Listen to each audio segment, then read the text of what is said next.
नमस्कार मंडळी. आपण साधारण मज्जासंस्थेची माहिती घेतली.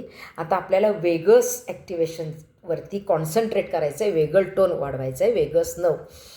त्याच्यासाठी काय उपाय करायचे ते पाहू. पण वेगस नव ही लहान मेंदूपासून निघते, ती आपल्या हार्टपासून ते कम्प्लिटली सगळे ऑर्गन्स कव्हर करून लार्ज इंटेस्टाईनपर्यंत म्हणजे मोठ्या आतड्यापर्यंत त्याचा पुरवठा होतो मज्जातंतूंचा. आणि हेच महत्त्वाचं आहे योगामध्ये की वेगस ॲक्टिवेशन. त्याच्यामध्ये 4-5 उपाय आहेत, मी सांगते. मुद्राजमध्ये जिव्हाबंद, सिंहमुद्रा, दत्तमुद्रा हे एकाच वेळी करायचं आहे आणि 3 राऊंडमध्ये करायचे आहेत. दुसरा हकिनी मुद्रा आहे आणि तिसरी खेचरी मुद्रा आहे. ह्या झाल्या मुद्रा. आसनाजमध्ये सूर्यनमस्कार, भुजंगासन, अर्धमत्स्येंद्रासन, मत्स्यासन, मर्कटासन, विपरीत करणी, कॅट अँड काऊ पोज ह्या आसनांमध्ये येतात. आणि प्राणायाममध्ये नाडीशोधन, भ्रामरी आणि उज्जाई.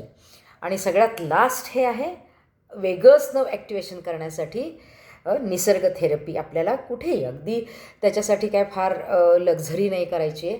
कुठेही आपल्याला मंदिराच्या निसर्गरम्य परिसरात किंवा आपल्या मित्रमंडळींच्या बरोबर किंवा आपल्या फॅमिलीबरोबर थोडा वेळ घालवायचा आहे कुठेतरी 4 दिवसांनी किंवा 8 दिवसांनी किंवा महिन्यातनं 1-2दा. हे सगळे आहेत उपाय, ते आपण पुढच्या एपिसोडमध्ये घेऊया. प्राणायामपासून सुरुवात करूया. स्वस्थ रहा, निरोगी रहा. Till then stay tuned. Bye bye.